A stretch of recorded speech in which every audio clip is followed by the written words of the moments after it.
Now at 7, happening today. I'm excited. It's game time. It's this neighborhood, right? We really need to get some energy back on Causeway Street. The bees are back, and so are the fans. The changes you'll see at TD Garden as we head towards a new normal. Some school districts pressing pause, phasing forward, keeping your kids partly at home and in front of the computer for now. Also, a play action to remove a Duxbury football coach following offensive language on the field. Plus, the suspected supermarket shooter set to face a judge today as investigators search for a motive in the massacre. And the rain is going away, but it's coming back another day. This is 7 News Today in New England. Good Thursday morning. Thank you so much for waking up with us. I'm Amaka Ubaka. And I'm Brandon Gano. Yeah, it's a wet start to your Thursday, but it's going to dry up, just not quite yet. But hey, we do need this. Taking a live look outside, you can see what we're talking about. Just that haze over the sky, Chris. Yeah, a little bit of humidity to say the least. Some fog outside, a little bit of rain as well. You can see some green still showing up the map on this morning here. Good morning, everyone. You do track a couple of wet weather events through the next couple of days, one being over the next couple of hours as showers continue through the Merrimack Valley. A little bit of light rain still close to the city of Boston, but it's not going to last much longer. I'd say by 9 o'clock, many of the showers offshore, and by noontime today, beginning to really brighten up the skies and watch the sunshine breaking out from west to east. Will take longest along the coastline to do so. Temperature right now, 48 in Boston, 53 in Norwood, 54 in Plymouth, so no doubt a mild start to the day, and it will be a mild afternoon. As soon as those breaks of sunshine emerge this afternoon, temperatures taking off. Low to mid 70s inland, near 60 along the coastline, although even in Boston that 60 may jump up to about 65 or 70 late in the day, but most of the afternoon is going to be close to 60 degrees along the immediate coastline. Gusty wind developing tomorrow. More on the 7-day forecast ahead. 7:02, time now for fast track traffic. Here's Paul Exeni. Good morning. We went from not having any trouble spots out there to a couple on the roads. We'll kick things off in Foxborough. We're talking about a car fire. This is on 95 northbound on the ramp to get to 495. So as you travel through that ramp is not blocked off, but it is partially blocked off. So take it easy as you do drive through the area. The expressway, basically the same situation, right by Adams Street, slowing you down all the way to Columbia Road, and now traveling southbound right at the exit to get to the Pike. There is a breakdown there, slowing you down again just a little bit. But once we get to the city, overall not too bad. Again, things slowing down too on 93 as you travel through Somerville, but the Pike moving nicely. Route 1 in Saugus, the same thing. Now at 7, you've been a good sport. We're diving right in. Now it's time for a crowd pleaser. The more fans, the better. Happening today, a game day goal. You know, there's a light at the end of the tunnel. Of getting fans in the stands. TD Garden welcoming fans back. Today will be the first time in more than a year some of you will get to watch the Bruins play in person, but not every seat will be filled tonight. You will see fans spaced out in the arena. Fans are going to be 6 feet apart, and that is a drastic change from more than a year ago when the Garden, of course, was filled. March 7th and 8th were the last times the Celtics and Bruins played in front of a crowd at home. The Garden normally holds more than 17,000 fans for the Bees, but tonight only about 2,200 fans will be allowed to cheer them on. We are covering the latest from the in-person push to getting your kids back to school to how sports arenas are playing it safe tonight. Our Team 7 coverage starts with Carrie Corrado. Brandon, good morning. That's right. We haven't seen fans in the stands since March of 2020, so it's been a while. But there will be some changes to the fan experience to make sure the players and the teams are safe. I'm an optimist. We're back at work. We weren't sure on Monday, Tuesday how this was going to play out. Here we are. Everyone's feeling good. The Garden gearing up as the Bruins will play in front of fans for the first time in more than a year. We're excited. I know the players are excited. I know the fans can't wait to come back. And you guys, this neighborhood, right? We really need to get some energy back on Causeway Street. The puck drops tonight against the Islanders. Fans will be in the stands, socially distant, of course. And we're ready. As fans filter in, cleaning is key in order to watch the game safely. The Garden will also have to follow the state's COVID-19 restrictions. Capacity inside the Garden is 12%. Also, there will be 2 to 4 person pods in the stands, and fans will need to sign an online Play It Safe promise, confirming they're healthy and they agree to wear a mask for the entire game.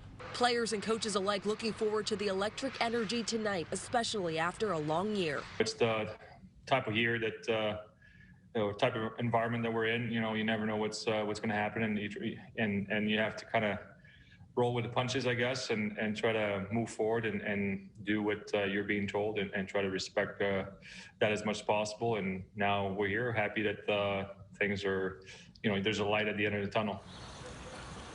So a lot of different measures to go about this safely. So come tonight, fans will filter into the Garden game time set for 7 o'clock. We're live in Boston this morning. Carrie Corrado, 7 News, Today New England. And if you're wanting to see any of the Boston sports teams in person, you're going to have to pay up for the Bruins game tonight. Tickets are selling between $95 and nearly $200. Celtics tickets are going to cost you anywhere from $83 all the way to $509. And Red Sox tickets, they're going to put a dent in your wallet too. They cost anywhere between $240 and $909. Red Sox tickets for the rest of April go on sale today. Now to classroom concerns about making a further in-person push to full-time learning. The state allowing Boston and Worcester school districts to delay bringing more of your kids back to school full-time, but the new plan is getting mixed reactions from parents. Live in Boston with the details is 7's Emily Pritchard. Emily? Good morning, Amaka. The district asked for more time to prepare, and they got it, pushing back the return to schools like this one. Hybrid learning will continue 3 weeks longer for thousands of Boston public school students. Mondays and Wednesdays, and people go on Tuesdays and Thursdays. In grades K through 8, full-time in-person learning will now be pushed back until April 26th instead of the previous plan of April 5th. I wouldn't send my kids back. I don't think it's safe at all. The state's largest school district asked for a waiver, saying they need more time to prepare school buildings and transportation. This also allows more time to get teachers vaccinated. The teachers union is applauding the decision. I think it comes to a relief to so many of the educators and central office staff. Parents have mixed reactions. We were so excited thinking that our kids were going back. And we thought that the district, the teachers union, the city leaders, everyone would do everything they could and move mountains. I think it's better to have them safe at home than, kids are not like adults. They like to touch everything, take off their masks. Boston is not alone. In Worcester, the full-time in-person delay is even longer. Worcester Public Schools have been approved to keep students out until May 3rd. Boston's Teachers Union president says she understands the frustration from some, but says educators just need more time to make a safe transition. Educators are preparing for months now for hybrid instruction. Of course, thousands of teachers have already been back in schools, but now classrooms need to be redone, instructions, schedules, a lot of things need to be redone in order for this to go successfully. Statewide, 77 requests for waivers were made. 64 of those were approved. Reporting live in Charlestown this morning, Emily Pritchard, 7 News Today in New England.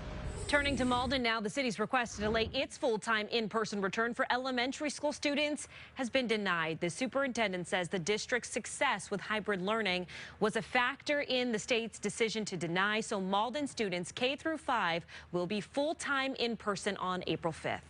But Barnstable schools are going remote as virus cases are spiking on the Cape. Barnstable superintendent making that call to close schools for the rest of the week. She says there have been dozens of cases in the last few days across all 9 schools there. Right now, 260 students and staff are in quarantine. Parents will hear Sunday whether schools will be back open next week. And we are following breaking news. AstraZeneca now says its vaccine is 76% effective. That is slightly down from an early report showing it was 79% effective. AstraZeneca had to revise the results of a clinical trial after regulators say some data was left out or outdated. The company says no severe cases or hospitalizations were reported throughout the trial. New at 7, New York Governor Andrew Cuomo may have put his family first, giving them special access to coronavirus tests. According to the New York Times, it happened last spring when testing supplies were limited. The governor's brother, CNN anchor Chris Cuomo, and other influential people reportedly took advantage of this special treatment. Coming up at 7:30, the virus variant spreading through Massachusetts, the race to get you vaccinated before it becomes the dominant strain. Turning now to the supermarket shooting in Colorado. Today, the accused gunman is set to go before a judge. Ahmad Alissa is facing 10 counts of murder for opening fire inside the store on Monday. The judge is ordering him to appear in person for today's hearing. A series of vigils honoring the 10 victims were held throughout the city yesterday. Hundreds of people gathered for a candlelight vigil outside the Boulder County Courthouse. The city also held a procession for Officer Eric Talley, who was killed while responding to the shooting.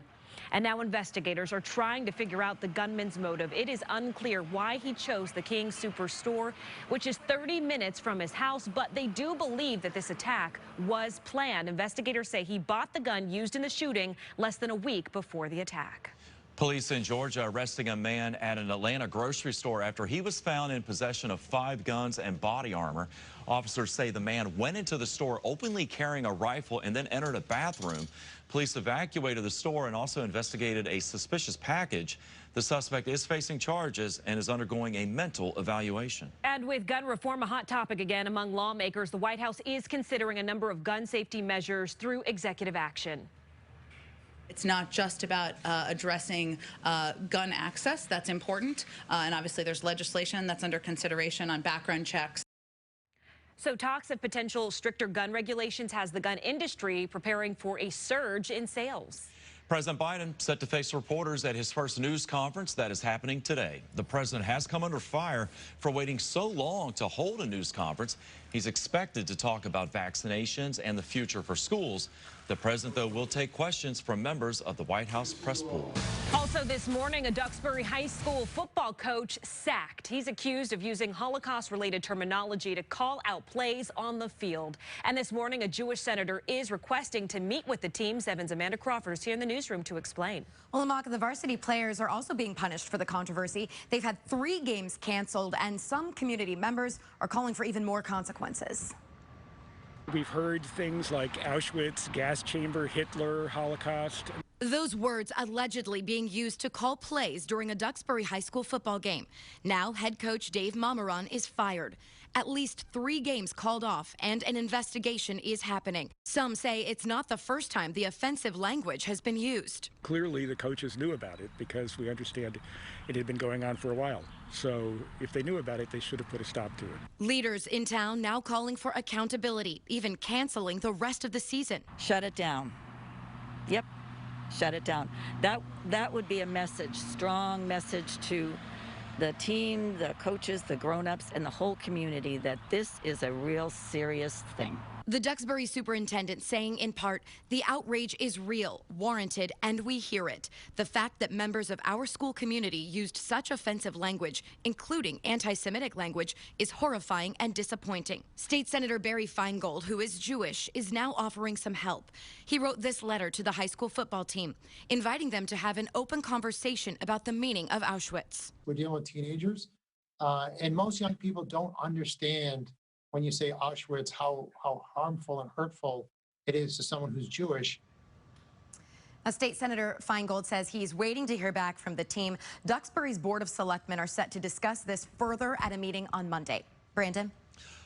Amanda, thank you. And new this morning, a water main break at the intersection of Comm Ave and Granby Street could affect your commute this morning.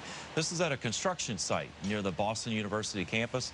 The water has been shut off as crews are working to identify just the source of the break and, of course, clean up all that water. All right, there's still much more ahead on the news station this Thursday morning. Yeah, stay with us on 7 News at 7. The state investigation linking a childhood cancer cluster to a water supply. You see it in movies and TV all the time, but you never think it's going to happen in real life. Plus, the Patriots player being praised for his actions off the field in Arizona. Bit of a damp and dreary start to the day as we track a few showers and areas of fog, including the city of Boston. How long before the sunshine breaks out and how warm it'll get this afternoon ahead. And Rihanna fans begging her to please don't stop the music. That's as good as you're going to get from me. I love it. She might be listening. I hope not. She'd love it, Brandon.